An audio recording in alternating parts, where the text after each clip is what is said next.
Alors, je vais parler un petit peu de moi avant de dérouler donc cette fameuse voie de l'individuation tout au long de cette conférence. Donc, comment on peut, c'est toujours difficile de commencer de parler de soi. En tout cas, je suis médium de naissance. J'ai reçu donc des savoirs antérieurs à cette venue-ci dans ce plan planétaire qui ont fait que ce début de vie dans mon enfance n'a pas été forcément simple, car il a fallu que je m'adapte à une autre façon d'être, à une autre façon de se comporter de mes petits camarades, des adultes, bien sûr, mais là, il y avait le fossé aussi de la génération, mais en tout cas, déjà au niveau des petits camarades, qui a fait que déjà, je me suis dit, j'ai été forcée pour m'adapter de comprendre comment fonctionnait l'autre. Quel était l'angle de caméra de l'autre personne pour comprendre comment elle me voyait. Et c'est parti de là. Bon, j'ai eu effectivement ce qu'on appelle des expériences métaphysiques avec l'invisible, donc qui m'ont confirmé aussi les choses par la suite. Et, si on en reprend une qui est assez prégnante, c'est je me souviens parfaitement avoir choisi ma famille d'accueil, c'est-à-dire de façon métaphorique, carrément un survol de l'endroit et du choix de ma mère et de mon père. Donc ça, c'est une image qui est gravée à jamais en moi, qui je pense, ne partira pas. Donc c'est ce genre d'expérience et ma grande sensibilité qui a fait que voilà, ben, j'ai dû apprendre le code de la terrienne, comment interagir sans se faire trop marcher sur les pieds, sans trop marcher sur les pieds des autres aussi parfois, parce qu'il y a une forme d'impulsivité qui peut être là, qui peut être aussi comme une forme de réaction pour trouver sa place. Et chemin faisant, j'ai malgré tout suivi des études classiques à l'université. Je suis entrée ensuite dans le secteur bancaire, vous voyez, pendant une quinzaine d'années, un petit peu plus, même parce que j'ai pris une charge d'agent général en tant que profession libérale, donc on va dire 18 ans. J'ai été dans le monde de la finance et bien loin de mes aspirations et de mes dons, entre guillemets, je dirais. Et puis à un moment, j'ai tout arrêté, j'ai fait un bilan de compétences, j'ai suivi des formations. J'avais une grande soif de mettre en pratique tous ces contacts que j'avais avec des êtres, mon équipe céleste en fait. Mais j'ai voulu cadrer parce que je voulais pas, je voulais quand même acquérir une forme de crédibilité parce que l'idée c'était, ça a pris des années bien sûr, c'est de dire mais ok, pourquoi les gens vont venir me voir? Qu'est-ce que je peux avoir plus que les autres? Qu'est-ce qui va les intéresser chez moi, etc. Donc, j'ai suivi, comme on parlait, de comprendre comment l'autre fonctionne dans sa psyché. J'ai commencé par faire un cursus de coach professionnel. Donc là, c'était très cadré. Donc, c'était de l'accompagnement au bilan, c'était des choses entreprises.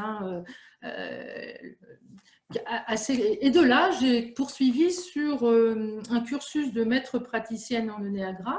Et on va en parler de l'énéagramme, puisque c'est une science extraordinaire, à la fois de compréhension des lois de l'univers, mais surtout, puisque là on est dans cet axe un peu plus du fonctionnement de l'être humain, du fonctionnement dans la relation à l'autre, dans la relation avec la mère, le père, la fratrie et les autres au sens large.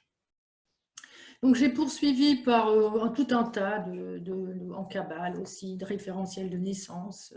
Évidemment, le tarot, les oracles, tout ça, ça fait partie de mon univers.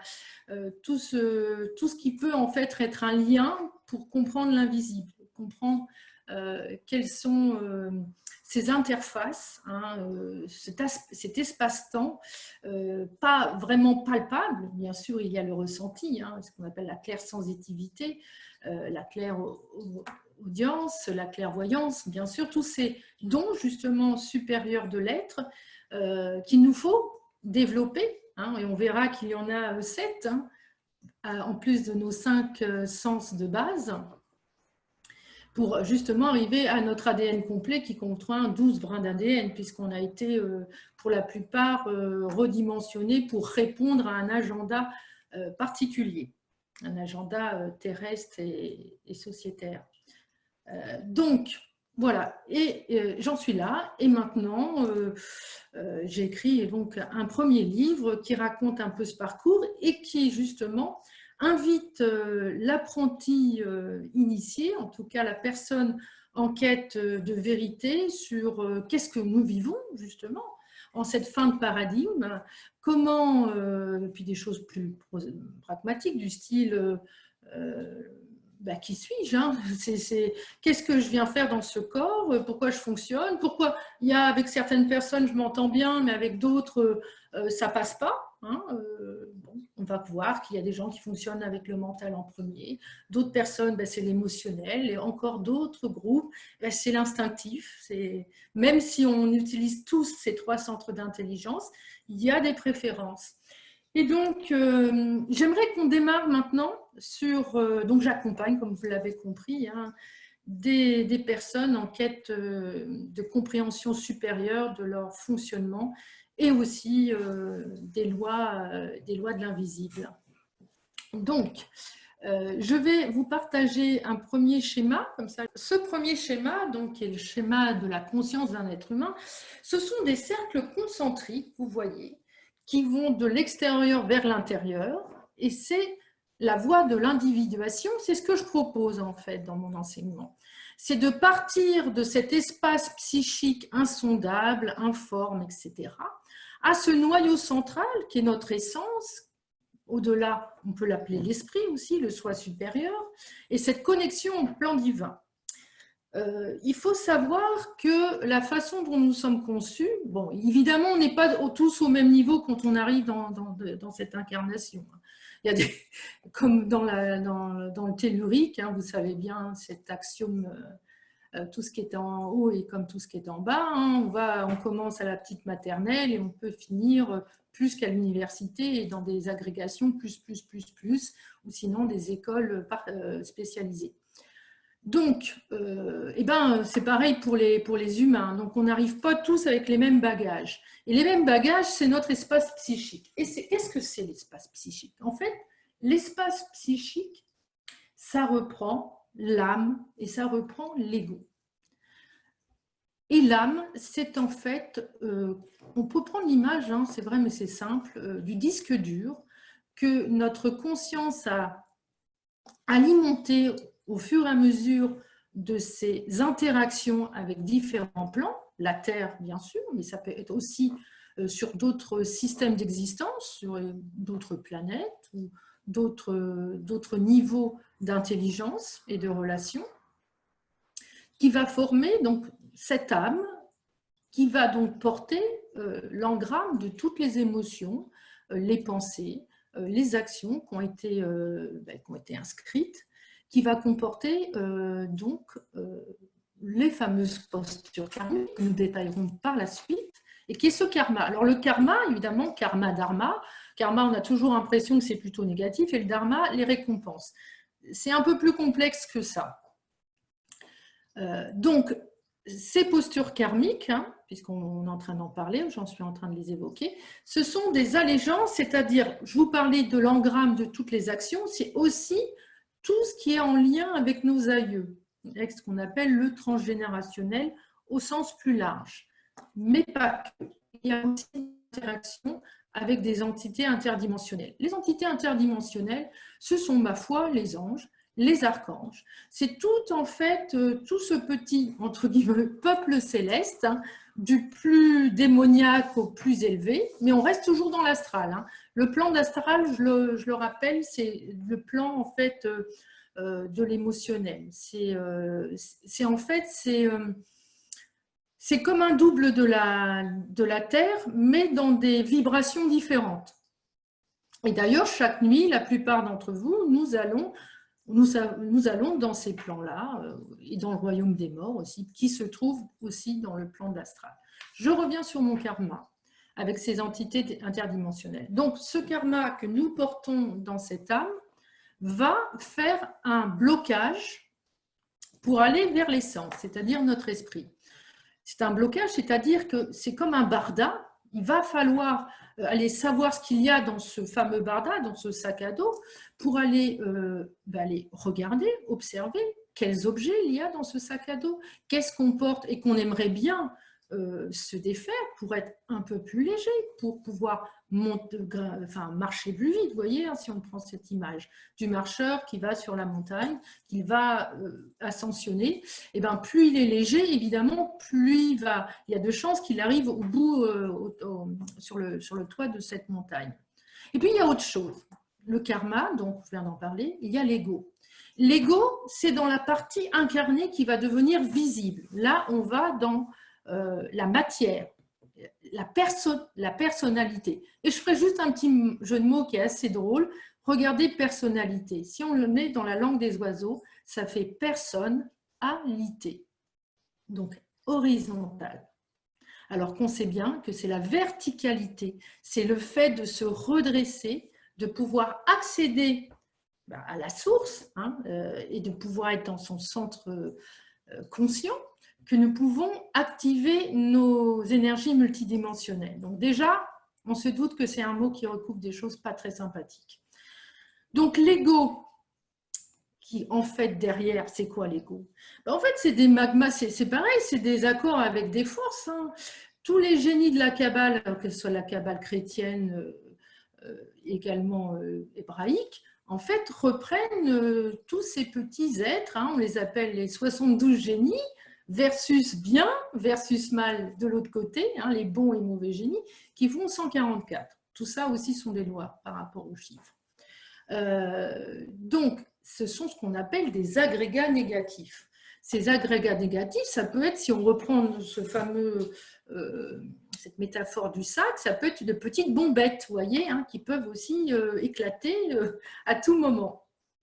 Et c'est ce qui va former la personnalité dans la matière. C'est comme ça qu'on va jouer un rôle dans ce système planétaire et qu'on va être reconnu comme ça, qu'on va être apprécié aussi, hein, et qu'on va jouer en fait une partition que j'appelle la programmation karmique, parce qu'en fait les choses ont été prévues au préalable de cette fameuse incarnation, on va dire, de cette expérience planétaire, puisqu'on est encore dans l'expérientiel, mais on verra que l'être du futur, faudra qu'il sorte justement de cette expérience, parce que l'expérience, ça nous fait rejouer toujours un peu ces agrégats qui viennent, hein, même quand on a des enfants, on va reporter en fait ces agrégats sur pas forcément de façon volontaire, vous l'avez bien compris. Ça forme ce qu'on j'appelle la cuirasse de protection, la fausse personnalité. Et vous voyez que pour arriver à l'essence, c'est vraiment la transparence. Et c'est la fusion entre le karma, l'âme, et l'ego qui va donner accès à l'esprit. Donc, si vous avez des questions, vous pouvez. Après, je passe à la suite. On va voir maintenant comment la personnalité se crée. Et on va mettre les postures karmiques. Donc, j'ai parlé de la personnalité, mais on va revenir tout de même sur ces postures karmiques. Donc, dans le transgénérationnel, tout ce qui n'a pas été débouclé lors de la présence de nos aïeux, il y a des esprits servants, appelons-les comme ça, qui vont en fait servir de lien avec le nouvel arrivant sur Terre. Parce que c'est comme des deals qui se font dans les plans astraux pour pouvoir déboucler en fait ces blocages ou ces non-expressions, ces choses qui n'ont pas abouti. Vous voyez, ces rêves ou ces projets qui n'ont pas pris corps dans la matière. Donc la personne décède, part avec ça, part avec ses rancœurs, part avec ses rêves, ses envies, ses attentes. Et puis tout ça, c'est pas perdu, vous savez. Hein, toutes ces émotions, cette tension, cette énergie qui est déployée pour œuvrer dans un sens et puis ça ne fonctionne pas. Ben, c'est récupéré par les plans, c'est reformaté. Et puis, à un moment donné, dans la descente alors de l'esprit, oui, via l'âme, dans ce petit corps, il va y avoir un nouvel arrangement pour que ce nouvel arrangement fasse avancer un peu plus les affaires de nos aïeux. Donc, il va falloir, quand on est un être qui a envie d'avancer, qui est dans une voie d'initiation, ce que j'appelle l'individuation, c'est-à-dire ne pas vivre en fonction, arrêter de vivre en fonction des attentes de nos aïeux, mais de comprendre ce que nous, en tant qu'entité, on a envie d'expérimenter dans ce plan-ci, de ce qu'on a envie de transmettre. Évidemment, ça ne se fait pas en un jour, ça peut se faire même sur plusieurs vies. Je vais prendre par exemple la troisième posture qui s'appelle justement imposture. Je vais juste vous lire le texte, vous allez laisser descendre et vous allez voir ce qu'il en retourne. Dans la lignée, il y a un ou plusieurs ancêtres qui ont dû faire un mariage de raison ou d'argent pour garder la face et sortir de l'indigence. Ça peut être un aïeul qui soit une femme ou un homme d'ailleurs. La réussite sociale et matérielle est plus importante que les sentiments et l'amour. Il se peut même qu'un de mes aïeux ait usé d'une fausse identité pour arriver à une impression inconsciente de réussite sociale. Je porte en moi un sentiment de revanche. Vous voyez, on va porter ce sentiment de revanche. On est énervé, parfois on ne sait pas vraiment pourquoi. En fait, c'est l'aïeul quelque part qui parle à travers nous. Donc, nous ressentons une pression inconsciente de réussite sociale et nous portons en nous-mêmes un sentiment de revanche en termes de statut, de notoriété ou bien d'image. On peut s'en sentir. La question pour libérer tout ça, c'est je me sens écartelée entre le cœur et la raison, j'ai du mal à montrer mes sentiments et en quelque sorte, le faire va primer sur l'être.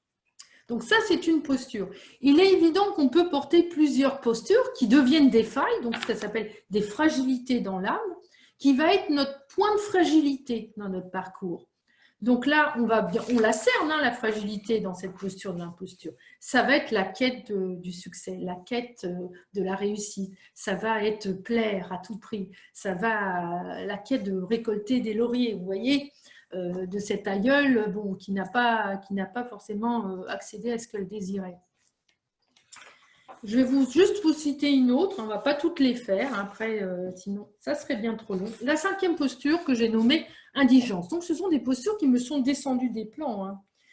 Dans ma lignée, l'un de mes aïeux a construit un patrimoine conséquent et a joui d'une notoriété importante. Bon, il y avait de l'abondance, des biens, etc. dans cette famille. Cependant, un des aïeuls a dilapidé tous les biens assez rapidement dans le jeu, l'alcool ou bien les aventures amoureuses. Donc, il y a une dilapidation du patrimoine rapidement en 1 ou 2 générations. L'attitude de cet aïeul a contraint, parce qu'on voit qu'après, ça se répète.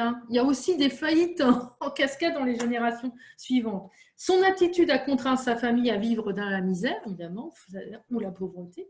Je porte dans mon inconscient, donc quand on porte cette faille-là, la peur de connaître moi aussi le manque à tous les niveaux, et en conséquence, je suis très économe, voire avare. Donc parfois, c'est des gens qui sont économes avares alors qu'il n'y a pas vraiment une réalité. C'est-à-dire qu'ils gagnent relativement bien leur vie, ils ont une maison, mais ils ont toujours la peur du manque et c'est on ne sait pas. C'est pas une réalité en tout cas concrète. C'est-à-dire ils n'ont pas eu eux-mêmes des licenciements, ils n'ont pas connu des licenciements, ils n'ont pas connu de choses très graves sur le plan financier. Donc, la question à se poser, c'est j'ai intégré une posture de retrait, donc la personne, elle se met en retrait, pour me mettre en sécurité et mieux observer le monde. Et on va voir comment ces failles, donc là j'ai terminé avec la posture d'indigent, comment ces failles en fait vont avoir un impact sur la création de la personnalité. Une petite troisième, et puis ça sera tout, que j'ai nommée domination magie noire. Mes aïeux font partie d'un clan ou d'une tribu dans lequel l'omerta est de rigueur. Pense à la Corse, forcément, mais pas que. La notion d'appartenance y est très forte et la loi du plus fort y est exercée. Les enjeux pour garder le pouvoir sont importants. Une femme ou bien un homme de caractère a marqué la lignée. Son autorité fut incontestée. Il se peut qu'à un moment donné, cet aïeul ait fait un pacte occulte afin de maintenir ses privilèges et son influence sur son clan et pour emporter des combats avec ses adversaires. Il y a eu beaucoup de maltraitance physique à l'intérieur du clan. La question à se poser, si je suis sensible à cette faille, c'est: je porte en moi une soif de domination inconsciente, mal gérée, des ambitions de pouvoir. Je peux souvent ressentir de la tristesse. Voilà, donc il y en a 6 autres, on ne va pas toutes les lire, c'est pour vous dire, voilà. Donc ces failles, une fois qu'on arrive à les identifier, déjà, c'est déjà un premier, en interrogeant sa famille, en creusant, en recoupant, évidemment son ressenti, ça peut passer par les rêves, ça peut évidemment des prises de conscience, ça peut passer, vous savez, les informations, elles peuvent passer aussi par la voix d'une autre personne, c'est-à-dire que les intelligences, parfois, elles passent des messages par une tierce personne. C'est-à-dire que ce n'est pas la personne qui parle. D'un coup, elle va vous dire quelque chose qui vous concerne et ça va vous faire avancer dans la compréhension, justement, puisque là, on est sur les postures karmiques, de ce que vous devez libérer, en tout cas comprendre. Voilà. Donc, et ces postures karmiques, c'est vraiment... C'est là qu'on comprend qu'on fonctionne, tant qu'on n'a pas connaissance de tout ça, on n'est pas dans le réel, on est comme en transe hypnotique, une forme d'hypnose. C'est-à-dire qu'on va répéter les mariages aux mêmes dates que notre grand-mère, peut-être parfois même le premier enfant à la même. Il y a des synchronicités, des répétitions qui sont assez, parfois dans certaines familles, assez édifiantes. Et en remontant de fil en aiguille, on arrive à trouver la source mère de ce suivi. C'est pas tout. Donc, quand on veut aussi poursuivre son cheminement, en même temps, hein, ça se fait de façon parallèle, il y a autre chose à prendre en compte, c'est l'observation de son ego. Ça, c'est la partie invisible. C'est l'âme, l'antériorité, vous l'avez compris. Après, il y a une partie visible dans l'incarnation, c'est la personnalité dont je parlais tout à l'heure, c'est comment on interagit avec les autres. Quelles sont nos qualités, nos défauts? Bon, ça, on peut interroger parfois, on ne se connaît pas du tout au départ, on peut interroger les autres, hein, leur dire, c'est quoi mes 3 grandes qualités, par exemple? Ils vont vous dire, bah, tu es dynamique, tu es intelligente, enfin, tu es ce que tu veux, aimable. Voilà. Par contre, quels sont tes défauts? Ah, bah, tu es souvent impatiente, etc. Et en collectant ces informations, vous allez comprendre l'image que vous projetez sur les autres, qui n'est pas forcément ce que vous ressentez à l'intérieur de vous-même. Il peut y avoir une dissociation. Et là, on va en venir à un angle très intéressant, c'est justement le néagramme des personnalités. Quand on continue de cheminer sur ce chemin d'initiation et d'individuation, il est important de comprendre comment nous opérons de façon mécanique dans la matière. Dans le programme karmique, plus on est soumis à l'ego de sa personnalité, moins nous sommes en contact avec le réel. Et être en contact avec le réel, c'est devenir de plus en plus centrique, de plus en plus conscient, de plus en plus connecté avec ce fameux esprit qui va pouvoir enfin descendre parce qu'il y aura de la place, parce qu'il n'y aura plus que l'être mécanique, l'être animal. Alors, je ne suis pas la première à en parler. Il y a Gurdjieff qui en parle, hein, de l'homme mécanique avec les différents niveaux. Il y a Oscar Ichazo qui est le fondateur, il faut quand même lui rendre à César ce qui est à César, la création des types de personnalités, de l'énéagramme des personnalités. Il a fait bien d'autres choses, hein, parce que c'était un grand ésotériste, mathématicien d'ailleurs de base, vous voyez, très rationnel, et qui a laissé un enseignement intéressant également.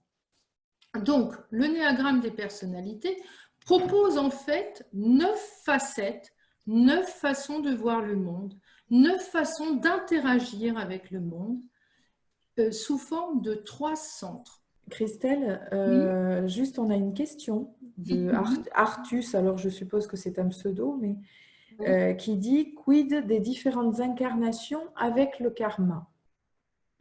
Quid des différentes incarnations avec le karma? Oui. Le karma, c'est les différentes incarnations. Parce que j'ai l'impression, dans ce que vous dites, que d'une part, il y a que les aïeux dans le karma, alors il y a les incarnations et aussi tout ce qui est héréditaire. C'est pas que, voilà, j'ai l'impression qu'il y a, dans ce que vous dites, oui, il y a deux il y a que lignes. les Là, je suis axée sur les aïeux. Voilà, c'est Dans pour les ça que incarnations, et vous savez, en fait, il faut comprendre que les incarnations ne sont pas linéaires, elles sont simultanées. Tout se passe en même temps. Parce que, voilà, comme vous le savez, le temps est une illusion, il est simplement une réalité au niveau de la matrice, mais dès qu'on part dans les temps astro, etc., il y a plus ce phénomène de temps chronos qu'on connaît. Donc, les incarnations, et puis aussi, il faut se méfier, il y a beaucoup d'illusions dans ce qu'on croit être, avoir vécu. Il y a aussi beaucoup de manipulation de l'astral. Pour l'instant, je ne vous ai pas encore dit ce que je pensais, mais notre venue sur le monde, c'est aussi un combat avec ces forces.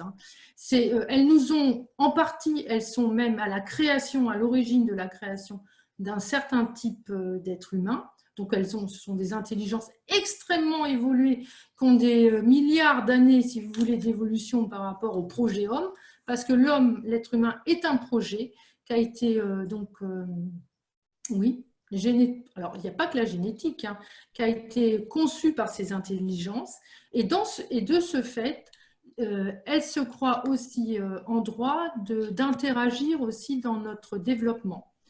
Et certaines, parce qu'il y a eu plusieurs phases, et certaines, en fait, observent et bénéficient en partie de nos émotions et de nos énervements et de nos difficultés. C'est pour ça qu'il y a tant de souffrance sur la Terre, il suffit de regarder. Alors, tout le monde ne vit pas de la souffrance, c'est pas ça, mais il y a une souffrance à différents niveaux qui va alimenter. Donc, l'impression des incarnations qui sont individuelles, c'est parfois, c'est pas toujours, mais c'est parfois une illusion qui est manipulée par ces plans. Vous voyez ce que je veux dire? Pour appuyer sur la fierté, appuyer encore sur une des facettes égotiques. C'est donc il faut faire très attention avec quand vous allez voir des médiums qui vous disent vous avez été ça, etc. C'est beaucoup de manipulation d'astral. C'est beaucoup ça. oui, je suis d'accord. Voilà. Après, ça peut aussi parfois, même si c'est pas tout à fait juste, appuyer comme je le disais tout à l'heure.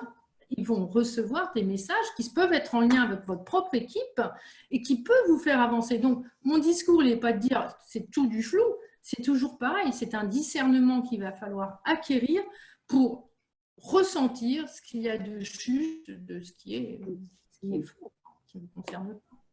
Je vous parlais donc de l'énéagramme des personnalités. Donc, c'est un angle qui propose en fait 9 fixations, 9 façons d'être dans le monde. Donc, on l'appelle le chercheur, on l'appelle Oscar Ichazo dont je vous ai parlé. Le perfectionniste, l'indépendant, on l'appelle aussi l'indépendant altruiste, le frimeur ou le battant, il y a différentes appellations. Le raisonneur pour le 4, on peut l'appeler aussi le rêveur aussi. L'observateur pour le point 5, l'aventurier, le loyaliste, le loyaliste ou l'idéaliste aussi, il y a différents. Donc l'aventurier, l'idéaliste, le moraliste et le chercheur. Je suis partie dans l'autre sens. Donc, autour de cette roue, on va s'intéresser aussi derrière à la géométrie. Vous voyez qu'il y a un triangle. Ce triangle, qui représente la loi de 3, va prendre appui sur 3 centres d'intelligence. Le premier, le chercheur, va dépendre du premier centre qui est de l'instinctif, qui est lié à l'instinct de conservation et qui correspond aux premiers besoins vitaux, entre le moraliste, le chercheur et le perfectionniste. Le deuxième centre d'intelligence, il est là. Indépendant, frimeur, raisonneur, ce sont des gens qui vont fonctionner avec l'émotionnel, centre des émotions, des sentiments, etc. Troisième centre, le centre mental, l'observateur, l'aventurier, l'idéaliste. Déjà, là, vous avez trois groupes de personnes qui, au niveau de la personnalité, vont agir très différents parce que certains vont systématiquement fonctionner avec le centre instinctif, d'autres avec l'émotionnel. Évidemment qu'on utilise les trois, c'est impossible, mais dans les pourcentages et la fréquence, on n'utilise pas le même. Alors, comment se forme? Pourquoi certains sont perfectionnistes et d'autres idéalistes? Eh bien, il va se former entre, je suis désolée, les blessures originelles, j'y suis, il va se former entre 0 et 9 ans, ce qu'on appelle l'engramme de la personnalité. Il va y avoir entre 0 et 3 ans, donc c'est la relation avec la mère, vous savez, le petit bébé il est complètement fusionné, il ne fait pas de différence entre son propre corps et celui de sa mère. Pareil, les émotions, il absorbe tout, hein, c'est dans les deux sens. Et au cours de, ce périple des 3 ans, il va se passer quelque chose, donc ça se nomme les blessures originelles, qui va marquer le petit enfant, le petit bébé, l'enfant en bas âge. Voilà comment se nomment ces blessures originelles. Maltraité, abandonné, mal aimé, donc là on est dans le centre instinctif, et c'est une blessure qu'il va avoir avec la mère. Alors prenons l'exemple, l'abandonné. L'abandonné, ce n'est pas forcément qu'il est au sens premier du terme, hein, mais c'est un sentiment. Et il faut bien retenir que c'est un sentiment reçu par l'enfant. Ce n'est pas forcément une réalité objective vécue de l'extérieur. C'est-à-dire que si vous demandez l'avis de tante ou d'oncle, ils vont dire ben, non, pas forcément. Pourquoi tu t'es senti abandonné, ta mère, ou s'occuper de la même façon que tes frères ou tes sœurs ou voilà. Mais il y a eu, et parfois c'est une réalité, hein, soit la mère a été trop occupée, ou voilà, c'est pas pour culpabiliser les mères. En tout cas, il y a quelque chose qui s'est passé, qui a été démultiplié du point de vue du petit enfant, et puis aussi derrière, n'oubliez pas que c'est des forces, ce sont des égrégores qui sont servis par des génies justement, qui vont utiliser ces failles et ces blessures pour générer ensuite des choses pas sympathiques forcément. Mais on verra qu'il y a des choses bien aussi, hein, parce que mal aimé, on est toujours dans le centre instinctif. Entre 3 et 6 ans, quand l'enfant grandit, s'il n'a pas eu de particularité entre 0 et 3 ans, il peut connaître une problématique avec le père. Donc, après 3 ans, donc de 3 à 6 ans, le petit enfant va commencer à défusionner avec la mère. Et ça doit se faire normalement. La mère doit aider parce qu'on va passer d'un instinct de conservation, dont elle est héritière, à un instinct de relation. Et c'est le père qui met en place la qualité. Il va faire comprendre à la petite fille ou au petit garçon, il va lui donner ces valeurs de confiance en lui et de valorisation. Quand cette étape est mal faite, soit le père, parce que lui-même n'a pas réglé les choses, hein, c'est les reproductions dont on parlait aussi avec les postures karmiques, il n'a pas été écouté quand il était petit, donc il ne sait pas écouter son enfant. Donc, il n'a pas fait de travail sur lui, hein, ce qui n'est pas votre cas si vous êtes là. Donc, contrôler, ignorer, critiquer, c'est 3 problématiques qui concernent le centre émotionnel, la relation avec le père.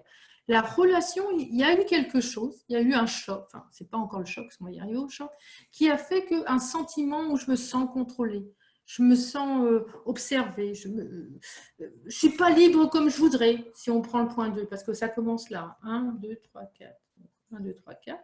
Le contrôler, le petit enfant, il a l'impression qu'il n'est pas, on l'observe, que c'est jamais assez bien ce qu'il fait, etc. Ignorer, ça parle de lui-même, hein, c'est qu'il n'y a pas eu l'attention du père. Hein. C'est un manque du père sur les 3 postures. C'est le manque de la mère sur les 3 premières blessures originelles, donc maltraité, abandonné, mal aimé. Voyez. Et là, on est sur une problématique qui est liée au père. Donc, qui vont donner les types qu'on a vus auparavant. Est-ce que vous arrivez bien à faire le lien avec le néagramme des personnalités? C'est-à-dire, prenons le cas, par exemple, le perfectionniste aura vécu une blessure originelle du mal aimé par la mère.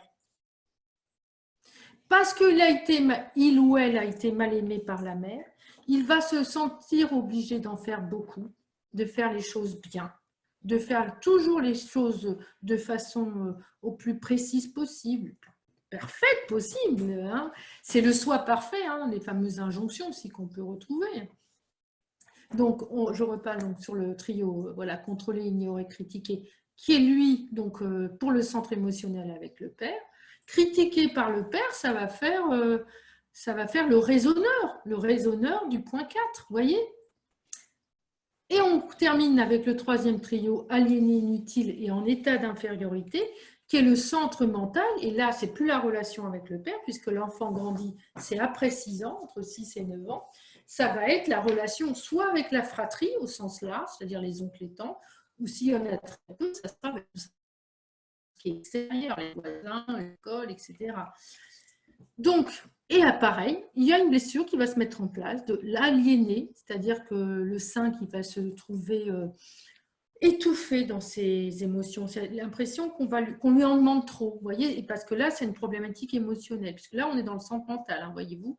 Donc, souvent, le pendant sont des gens qui sont très rationnels, etc., et qui sont pas dans la relation à l'autre. C'est pas qu'ils n'aimeraient pas, c'est qu'il y a un manque en eux qui a fait qu'ils ne peuvent plus être... évidemment, à moins de se pencher sur cette problématique, bien sûr. Inutile pour le 6 et en état d'infériorité. Par exemple, en état d'infériorité, ça va donner l'épicurien, le joyeux, vous voyez, du point 7, on va revenir. On l'appelle l'idéaliste, mais moi, il y a différentes appellations, c'est aussi l'épicurien.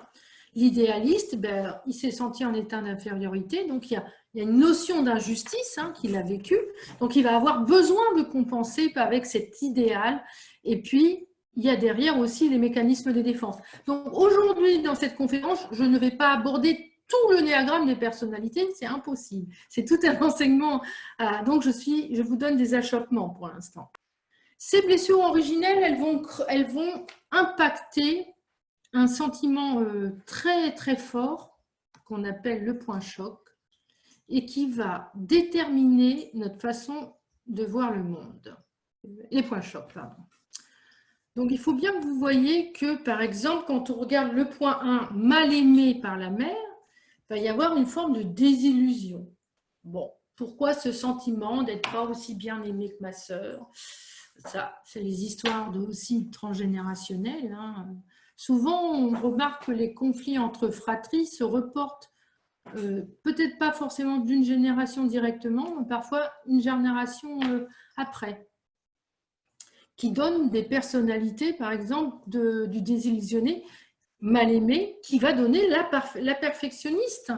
Donc, le perfectionnisme, c'est une distorsion, mais la perfection, c'est une qualité. Vous voyez, à chaque fois, il y a le curseur aussi à placer comme il faut. Donc, on va avoir ensuite 3 points chocs, oui, le frustré, le désorienté et l'incertain, qui vont venir en fait confirmer que la personne, pour se protéger, va devoir mettre une stratégie d'évitement en place. J'aurai sur mon désillusionné, comme ça, vous allez mieux comprendre. Quand on regarde mal aimé, désillusionné, qui va donner le perfectionnisme, cette personne va intégrer que pour être aimée dans le monde, elle doit être parfaite. Et que son mécanisme de défense qui va se mettre automatiquement en place, ça va être l'évitement de l'erreur. L'évitement de l'erreur. L'erreur, ça va être vraiment la chose. Alors ça, si vous voulez, ça va faire 9 rôles en fait. Plus la personne va être collée à sa distorsion, donc l'ego, qui va se développer, plus elle va être ce qu'on appelle désintégrée. Donc l'idée, c'est plus on s'observe dans sa façon d'agir, d'arriver à voir quel est le point choc, la faille, la blessure, on fait des grands pas parce qu'à chaque fois que l'ombre va essayer de vous prendre, vous allez dire stop. Non, mais là, c'est bon, c'est bien ce que j'ai fait. Il n'y a pas besoin de passer encore 1 heure. Je reprends toujours le cas de la perfectionniste. Parce qu'une perfectionniste au travail, par exemple, elle va être capable de, par perfection, reprendre ses notes, etc., proposer quelque chose encore plus affiné, etc., de rendre un travail en dehors des clous. Alors que normalement, ce n'est pas bien, puisque pas rendre un travail à l'heure, c'est considéré comme une erreur. Donc, on peut prendre, est-ce que vous voulez que je prenne une autre, pour que ça soit un peu plus interactif, un autre point? Prenons le découragé. On est toujours, donc plutôt le frustré. Point, non, désorienté. Allez, point 3, le désorienté. Le désorienté, c'est le point 3, c'est le point du battant. Vous savez, cet homme, cette femme qui veut toujours être dans l'excellence. Ce n'est pas la perfection, hein. C'est parce que l'un va pouvoir prendre, par exemple, le dictionnaire, beaucoup de temps, mais il faut que ça soit parfait, tandis que lui, c'est l'efficacité. Il faut que ça soit rapide, il faut que ça soit efficace, il faut qu'il y ait de la rentabilité derrière. Donc, la blessure avec le père, parce que c'est par rapport au père, hein, si vous vous souvenez bien, qui va donner donc la blessure originelle de l'ignorer, parce qu'il a été ignoré par le père dans ce qu'il faisait, ça va lui faire perdre ses repères, il va se sentir désorienté. Et tout ça, ça va le suivre toute sa vie. Toute sa vie, tant qu'il n'en aura pas pris conscience, il va mettre en place ce que je vais nommer une transhypnotique. C'est-à-dire qu'il ne va pas être en phase avec le réel. Il va être soumis La transhypnotique. Oui, transhypnotique. Sous hypnose, hein. L'hypnose, c'est les différences d'état de conscience en hypnose, c'est basé là-dessus. Hein. Quand on est sous la domination de son ego, de sa fixation égotique, on est en hypnose. Par exemple, on va prendre le point de la personne alors la personne numéro 2, c'est l'indépendante altruiste. Elle n'aime pas déplaire, donc elle veut toujours être aimable. Elle se met au service des autres, etc. Donc pour elle, par exemple, le challenge, ça va arriver à dire non, mais le dire de façon circonstancée, pas de façon impulsive. Hein. Ça va être d'apprendre à prendre plus de temps pour elle, justement, de s'occuper de ses propres besoins. Parce que sur le point 2, frustré, qu'on a vu, contrôler et frustré, ça va être apprendre à s'occuper d'elle avant les autres. Parce que ce qu'il faut voir derrière, parce que quand on dit indépendant altruiste, ça a l'air super. Oh, l'altruisme, vous savez que c'est une valeur qui est très mise en avant dans les sociétés judéo-chrétiennes. Et il y a du bon, attention, il y a du bon. Mais ce que je veux vous montrer, c'est quand c'est mécanique et c'est imposé depuis la petite enfance comme une façon de réagir et que la personne n'a pas le choix de faire autrement, elle n'est pas dans le réel, elle n'est pas dans son essence et l'esprit ne peut pas descendre. En tout cas, c'est l'âme qui fonctionne en circuit continu.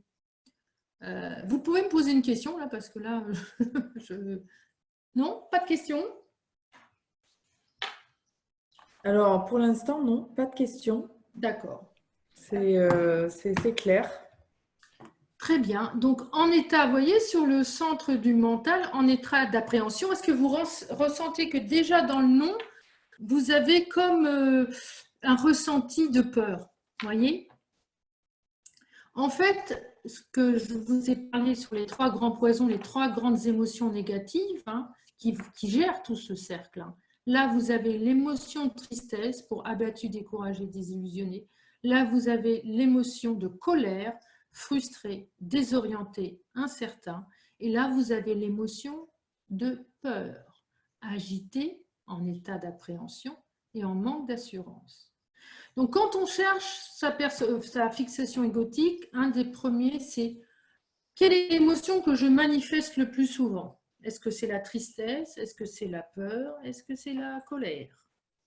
Et on gratte, et on se remet, et on s'observe.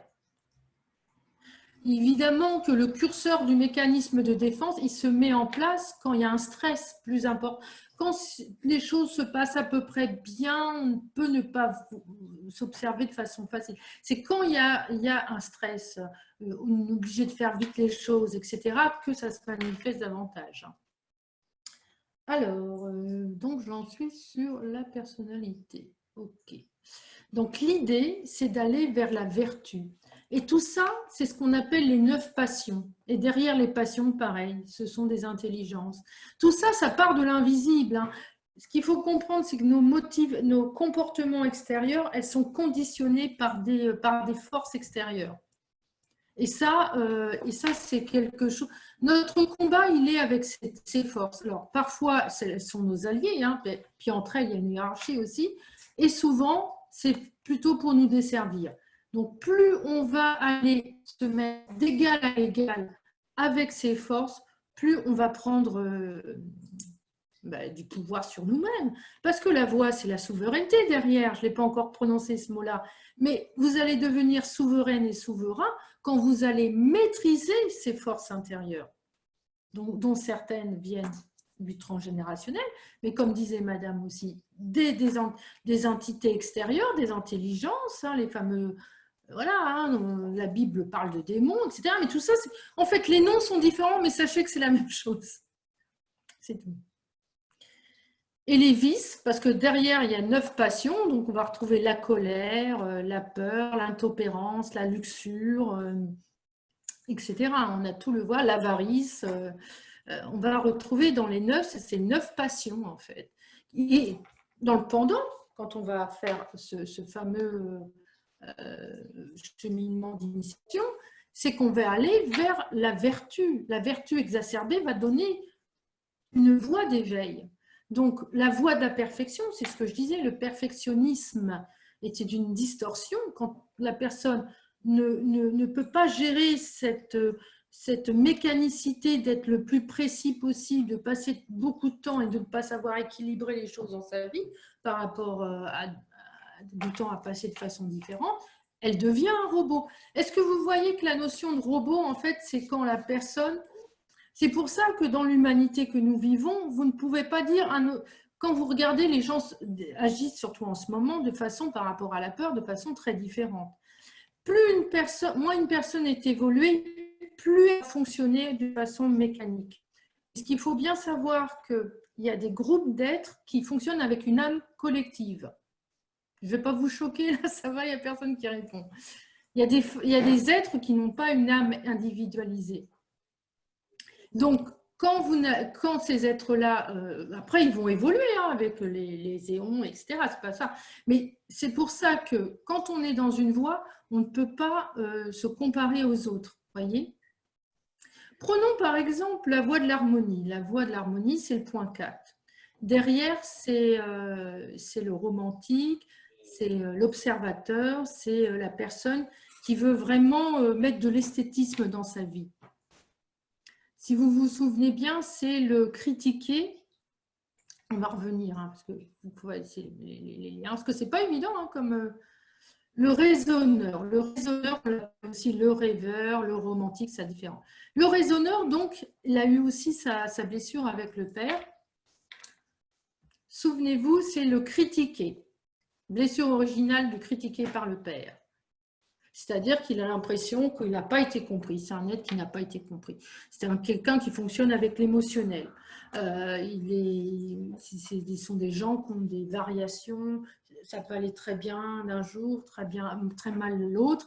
Et puis, on ne sait pas trop pourquoi. Parce que ce sont des personnes, en fait, qui ont intégré cette fameuse critique qui est restée, en fait, engrammée dans leur psyché et qui, pour contrer cette critique, vont faire de se rendre original. Donc, c'est pour ça que ce sont des gens qui se veulent originaux. Et donc, cette originalité, quand elle est maîtrisée, on peut aller vers une voie qui est plus esthétique, plus centrée, plus harmonique.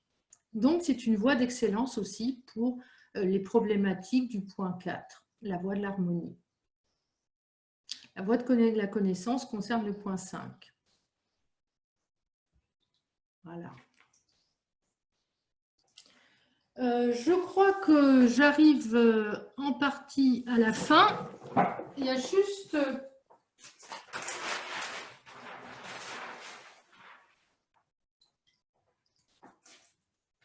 Donc, tout ce cheminement, en fait, va faire que vous allez dégager et observer à chaque fois que vous êtes prise par ce mécanisme de défense, on va pouvoir reprendre les 9. Il y en a, voilà, on a parlé de l'évitement de l'erreur. Là, ça va être l'évitement pour le contrôler, de reconnaître ses propres besoins. Là, ça va être l'évitement de l'échec pour le battant. Là, ça va être l'évitement d'être de la banalité, vous voyez, d'être comme tout le monde, puisqu'il va être orienté original.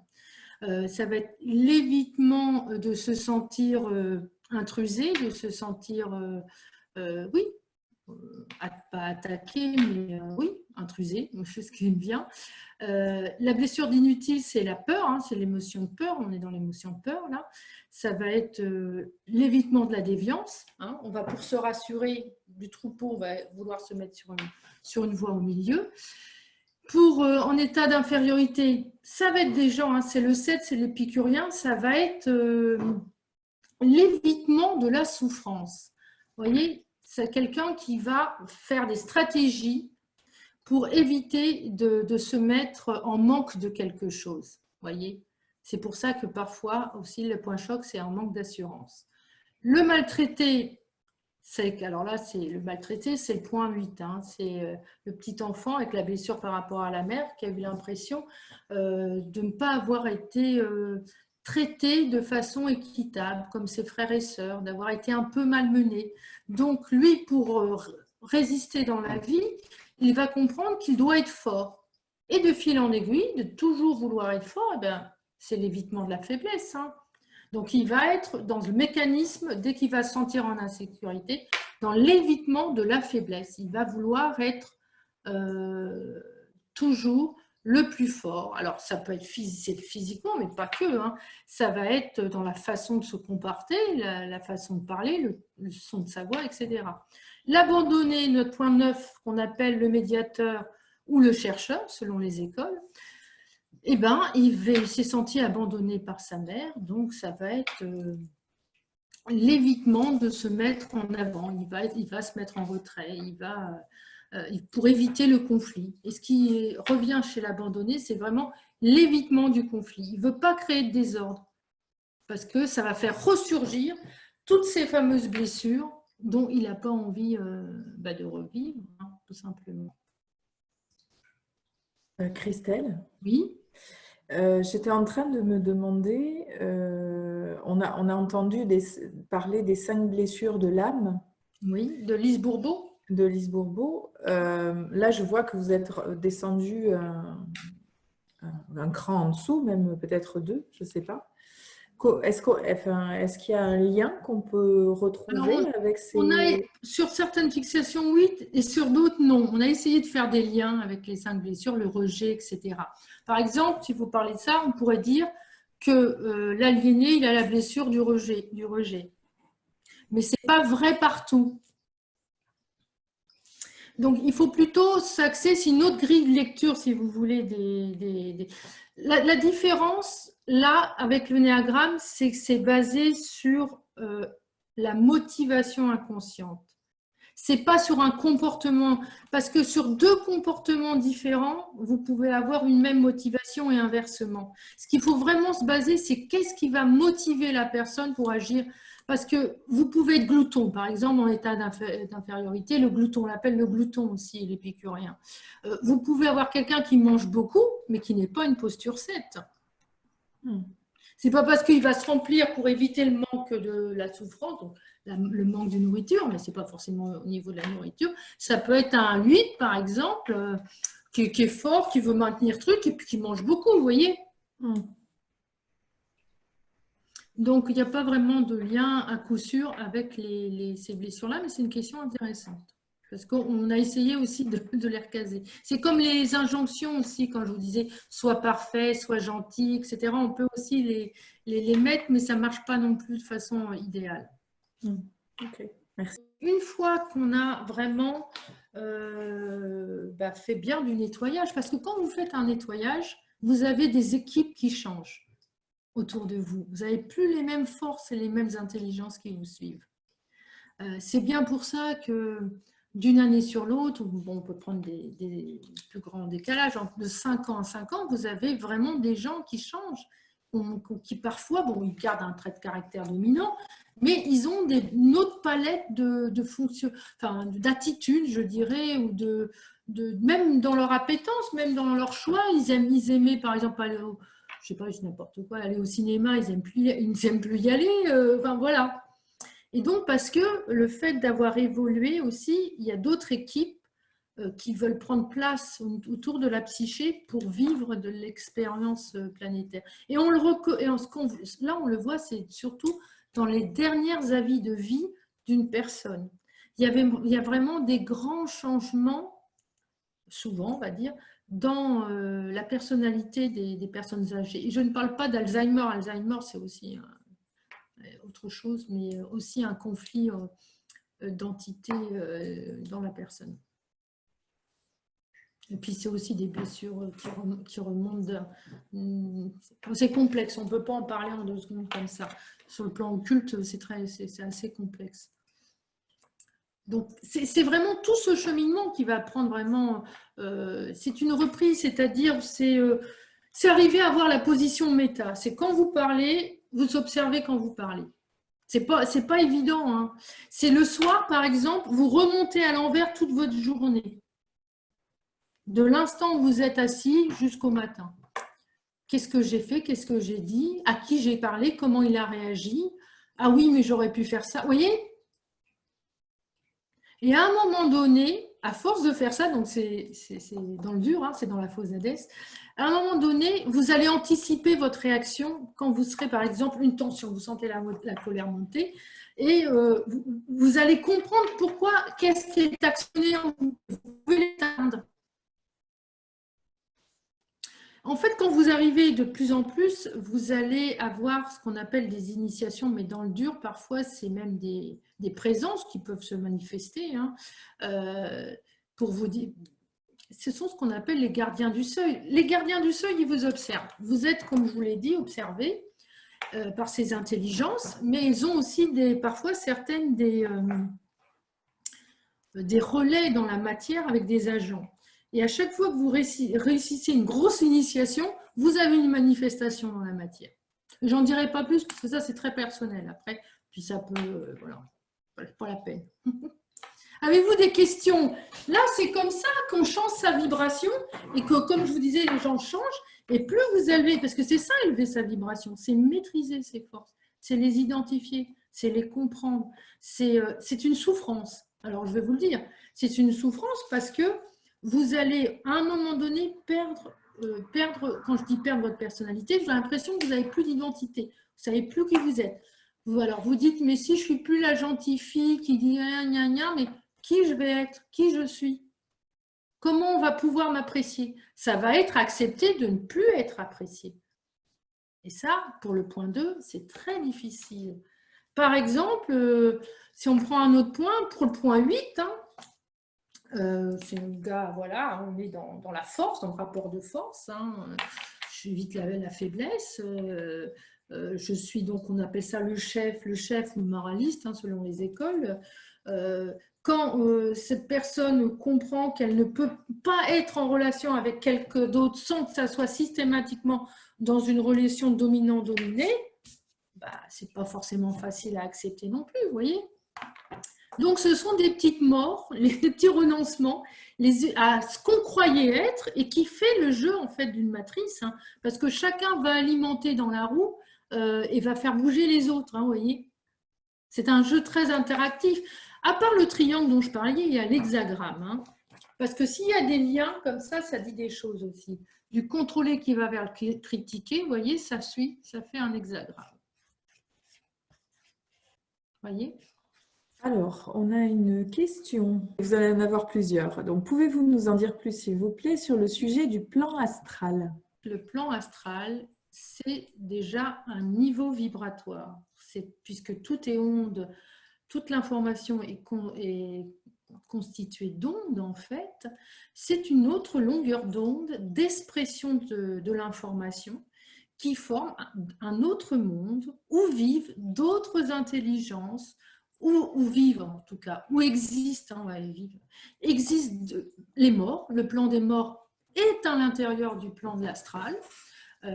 Quand un mort arrive à évoluer et sortir du plan de l'astral, en général, il ne revient plus s'incarner sur Terre, mais il y a d'autres voyages à faire dans d'autres mondes.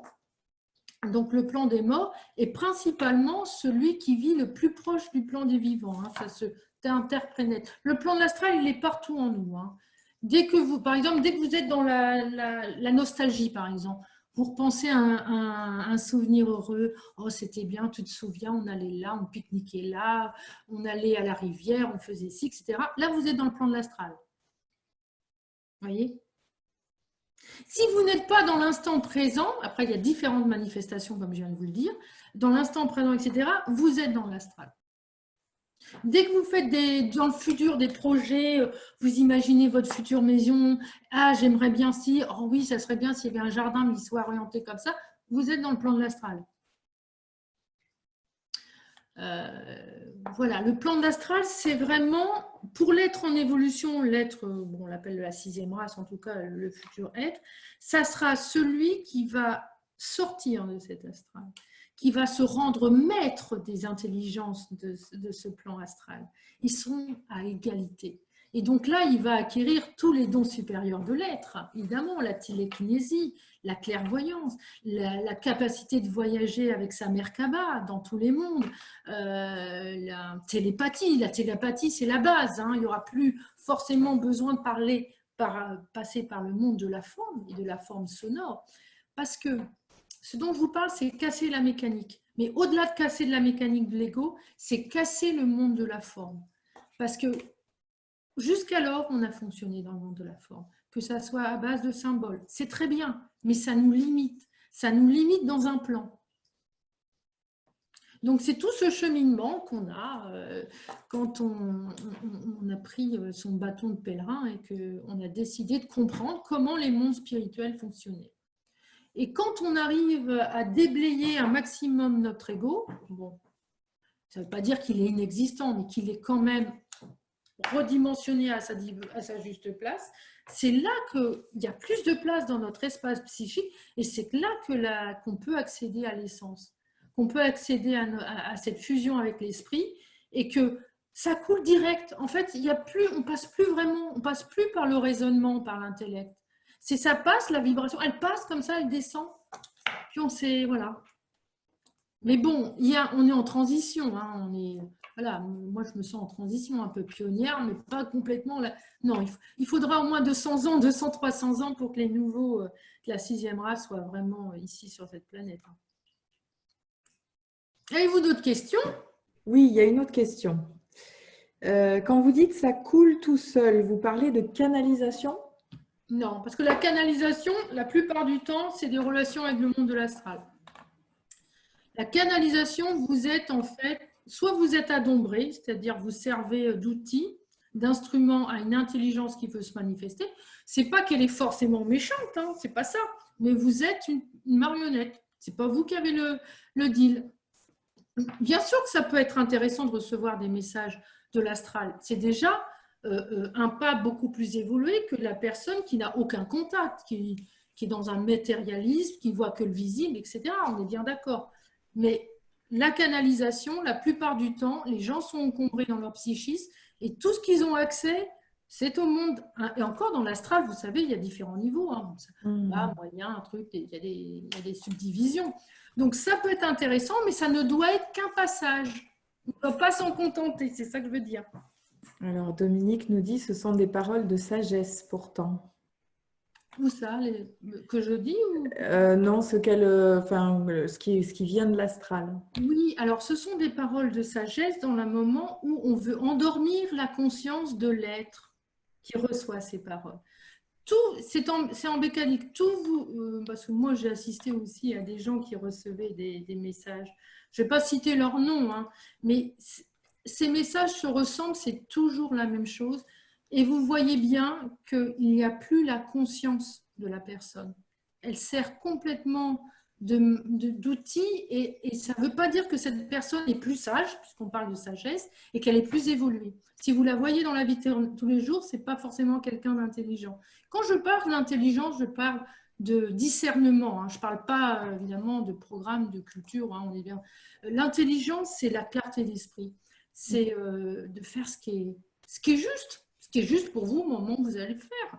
Et de ne pas être sous influence. Alors, je rebondis. Là, il y a un commentaire donc, de Christian qui dit « Dans votre livre, vous parlez de l'indigo. Les âmes sont des boosters de conscience auprès d'une humanité tantôt endormie. Est-ce que vous pouvez approfondir ?» Alors, Christian, oui, cette humanité tantôt endormie, ben, on voit bien, elle est très manipulable par l'astral, toujours. Elle est endormie à elle-même, endormie à ses capacités, parce que sous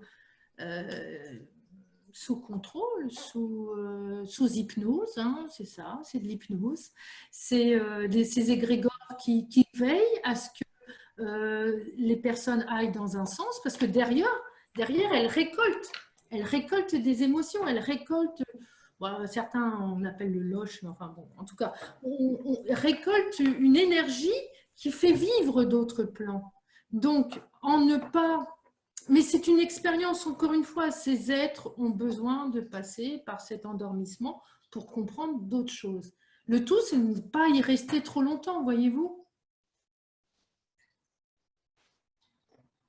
Et c'est ça l'initiation, c'est pas une partie de plaisir en fait. Quand la fusion elle arrive, c'est très... Et les indigos, bon, je fais partie de ce collectif, mais je n'aime plus trop ce mot-là, je le dis aussi dans mon livre, parce que c'est tellement... Ça a été repris par le nouvel âge, c'est tellement éloigné de tout ce que je suis, donc que je m'y retrouve plus, donc je l'utilise même pas, vous voyez, j'en ai pas parlé dans ma présentation, et c'est bien une raison, parce que comme tout, la prédation, elle reprend. De toute façon, c'est un collectif qui date depuis longtemps, hein, depuis les années 60-70, on parlait aussi déjà de ces boosters. Mais ce qu'il faut savoir, c'est que ces boosters-là, il y en a toujours à chaque changement de paradigme. Elles reviennent. On est là pour faire des transitions, pour donner des coups, et soi-même aussi, on a aussi notre propre expérience. Ce n'est pas des grands sages qui descendent puis qui savent tout de suite. Attention, hein, c'est pas ça. Hein. Pas ça du tout. Hein.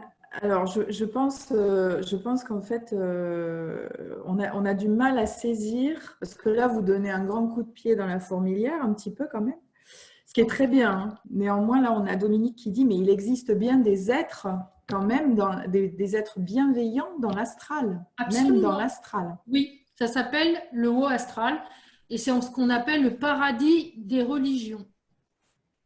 Donc, c'est le paradis des religions dans les 3 grandes religions du livre, parle de ces êtres, les archanges, les maîtres ascensionnés, les maîtres de lumière. Enfin, voilà, il y a différentes appellations, qui n'est pas exactement la même chose d'ailleurs, si on veut être très rigoureux. Mais bien sûr qu'il y a des êtres bienveillants, bien sûr. Il y a des êtres bienveillants, mais il faut rester dans le précaré. Oui. Voilà. Qui est on, en fait, demande Dominique. Qui est on? Ça dépend parce que je dis on, puis parfois je dis les forces ou les intelligences, je ne sais pas. Le on, ça peut être l'ajusteur de pensée aussi. D'accord. L'ajusteur de pensée, en fait, c'est comme notre double qui existe dans une autre dimension et qui va réajuster à chaque fois. Et c'est les chocs que ça crée pour que justement on soit le plus dans cette verticalité. D'accord. En fait, je pense que ce qui coince, c'est qu'on est dans la dualité ici et on a besoin en fait de se faire une idée à peu près précise de ce qui est plutôt positif et ce qui est plutôt moins positif, on va dire, ou négatif. Et en fait, c'est ça qui est en train de chauffer un petit peu dans nos esprits.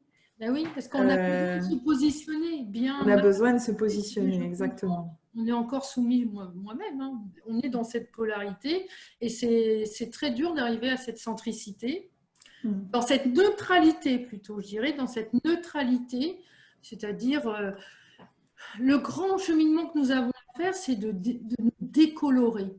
Décolorer, ça veut dire enlever de l'émotionnel là où c'est pas juste. Ça ne veut pas dire ne plus avoir d'émotions.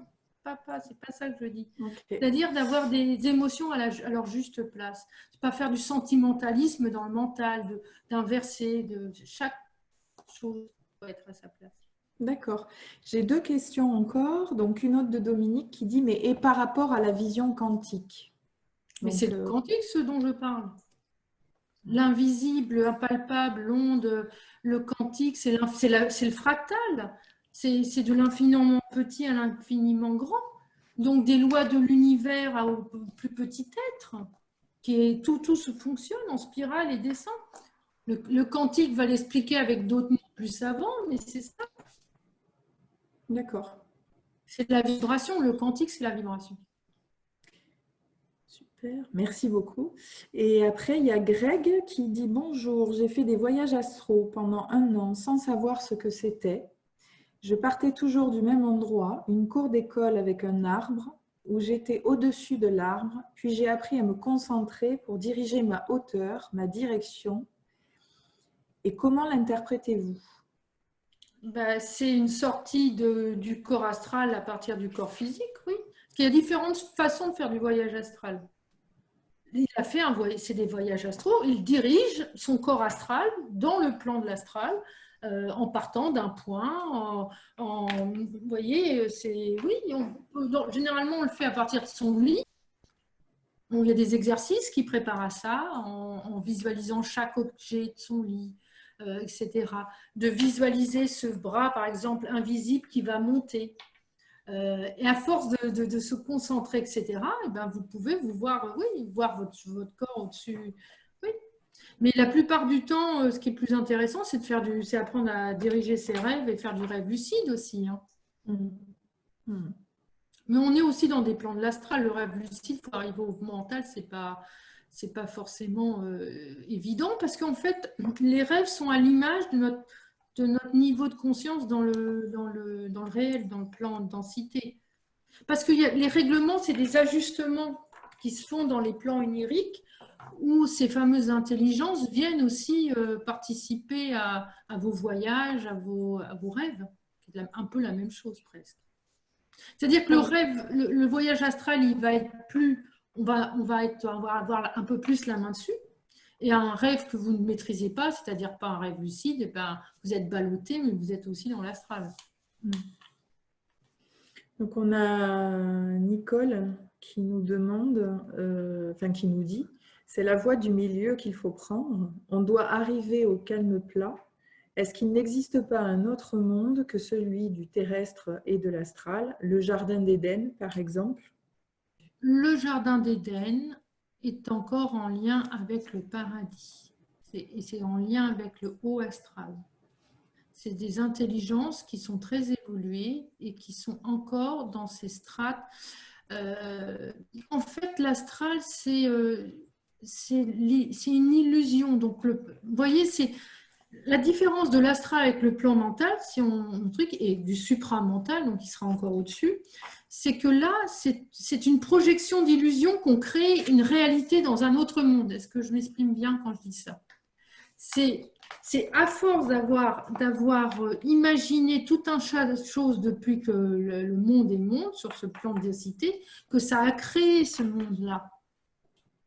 Mais il existe plein d'autres mondes. Le plan d'astral, c'est un plan, on a plein d'autres, jusqu'au plan bouddhique et au plan divin. Là, pour l'instant, je vous parle de plan d'astral, parce que les êtres humains ne sont que là-dedans pour l'instant. Mais l'être de la 6e race aura déjà... Certains êtres pionniers commencent, on a des interactions avec le supramental.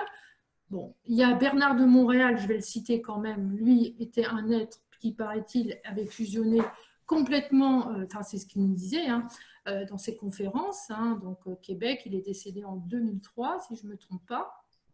Et Daniel Kemp aussi, qui est aussi dans cette veine-là, nous parle de tout ce monde supramental. C'est une vibration. Vous la reconnaissez chez quelqu'un, la vibration du supramental, parce qu'il n'y a plus vraiment, ça coule de source, il n'y a plus de réflexion. Donc, on peut l'être à certains moments, puis pas à d'autres, voyez. Et ça, on est amené à faire descendre ces cerveaux-là et à sortir justement... de la réflexion, de l'astral. Mais quand je dis sortir de la réflexion, c'est pas tout mettre dans le cœur et dire il n'y a que les émotions. Vous voyez, je ne suis pas en train de vous dire le mental, c'est pas bien, et puis il faut aller dans les émotions. C'est pas ça que je dis. L'intellect, parce que l'être dont l'humanité actuelle appartient encore à la 5e race. C'est la race indo-européenne qui fonctionne encore avec l'intellect. C'est le mental inférieur. Donc, comme les Atlantes, qui étaient les hommes de la 4e race, eux fonctionnaient ils avaient le 3e œil, ils avaient une vision, mais ils n'avaient pas l'intellect. Vous voyez, si on reprend la tradition primordiale, j'aurais pu vous mettre un dessin pour vous expliquer ça. On est dans le U, la barre du U, vous voyez, cette période qu'on appelle de Kali Yuga. Kali Yuga, oui, c'est ça. On est dans cette base prêt à remonter, mais pas encore, qui sera l'être de la 6e race qui aura atteint ces dons supérieurs dont je parlais tout à l'heure. Donc là, on est encore en train, pour la plupart, de fonctionner avec notre intellect et un émotionnel exacerbé. C'est le choix. Ok. Donc on a Nicole qui nous repose une question et qui nous dit « Il faut les deux ». C'est l'unité tête-cœur dont vous parlez. Oui, c'est ça. C'est la fusion des deux qui va donner l'accès à l'esprit. Ouais. c'est la fusion du mental, et qui va donner le mental supérieur, avec l'émotionnel supérieur. Parce qu'il y a l'émotionnel inférieur et supérieur. On le voit aussi dans le diagramme. Ok. Alors, juste pour parce qu'il y a Dominique qui est un peu déstabilisée, elle dit « ça me paraît super compliqué ». Et elle met en dessous le nom de quelqu'un qui s'appelle… alors, je ne sais pas, Dominique, peut-être activez votre micro si je dis des bêtises, mais Sri Aurobindo. Oui, je connais, bien sûr. Voilà. Sri Aurobindo, il est intéressant, c'est lui qui parle, qui aborde légèrement le supramental, mais avec ses mots à lui. Mais c'est le tout début. Bernard de Montréal est allé bien plus loin à ce niveau-là. Sri Aurobindo, il fait partie des sages. On est encore bon, je dirais que c'est un enseignement qui mérite d'être approché, si c'est ça. Mais donc je ne pourrais pas en parler parce que je ne suis pas une spécialiste de Sri Aurobindo, mais de ce que je sais de lui, il a évoqué la descente du supramental, mais pas dans les termes supramental, dans les termes mental peut-être supérieurs ou la pensée immédiate, ou je ne sais plus ces termes, mais… Alors, juste, moi, si je pouvais me permettre donc, de résumer ce que j'ai compris, en fait, donc, on voit grosso modo qu'on est au début de la route, hein, qu'on est tout juste en train voilà, d'émerger et de s'éveiller et de changer un peu de conscience, et que en fait, même en étant encore dans cet état d'éveil premier, débutant voilà, au balbutiement de l'éveil, il y a malgré tout certainement des moments où on est justement dans cette reliance tête-cœur. C'est peut-être pas constant, mais il y a quand même, je pense, encore des êtres, enfin, il y a déjà des êtres sur cette terre qui arrivent à certains moments à toucher cette reliance tête-cœur, je pense. Moi, je le vis parfois. J'ai des fulgurances que j'appelle, c'est la descente de l'esprit, mais je ne l'ai pas en permanence. Vous savez, c'est très souffrant parce qu'on vous écrase votre mémoire. Il n'y a plus de mémoire après. Donc, il faut y aller mollo aussi. Hein. C'est particulier. Hein. Mais ça… donc, le cheminement qui est proposé, qui a un aspect psychologique aussi, hein, même si le psychologique, c'est encore un peu l'ancien, mais c'est une guidance, si vous voulez, pour se donner des étapes et voir comment on avance. Parce que se dire tout de suite, moi, je veux que le supramental descende, ça ne marche pas comme ça. C'est lui qui décide quand vous êtes prête à accueillir cette énergie, que vous avez fait de l'espace pour ça. Et puis, comme vous dites, hein, même là, moi, j'estime qu'il y a encore tellement des plans après à voir. Mais enfin, ce qui est sûr, c'est que quand on évolue, on n'a pas envie forcément de revenir sur ce plan terrestre. Enfin, bon, on est dans une initiation, quoi. On est dans une initiation, et comme toutes les initiations, il y a des étapes. Et voilà, et l'humanité en est à une étape. Après, il y a peut-être des individus dans l'humanité qui ont plus ou moins avancé dans cette étape. Oui, bien sûr. Mais malgré tout, il y a encore beaucoup de chemin. En fait, ce qu'il faut voir, c'est que votre expérience, elle est absolument individuelle. L'évolution se fait individuelle. Et on pense toujours que l'individuel colore le collectif, pas forcément. C'est-à-dire qu'on vit dans notre réalité et chacun va prendre les paramètres qui lui conviennent à un moment donné, même s'il vit parmi les autres, etc.